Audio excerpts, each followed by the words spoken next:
মাম্মাম কোথায় উঠেছো তুমি? হ্যাঁ,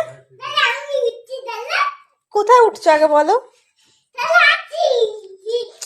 তুমি উঠছোই না, ভালো করে বলো। কোথায় উঠছো? কোথায় উঠেছো? কোথায় উঠেছো বলবে তো? দেখ না, বারে বারে একবার নামে ওঠে। আগে বল কোথায় উঠছিস তুই? এটা ঘোড়ার জামা ঠিক করে দাও, ঘোড়ার জামা ঠিক করে দাও। পাপাকে ঘোড়া বানিয়ে দিয়েছো? হ্যাঁ, ওটো ঘোড়ার পায়ে আগে ঘোড়ার খুঁড়ে একটু এ করে দাও। ঘোড়ার খুঁড়ে খুঁড়ে এখানে আসো। হ্যাঁ, ঘোড়ার পায়ে খুঁড়ে একটু এ করে দাও, ঘষে দাও। হ্যাঁ, চলে আসো, ওঠো ওঠো। কি করছে দেখ না, রাত বিরেতে। তুই কি রে? ঘোড়া কি কাকে খাবো? জ্বালাতন!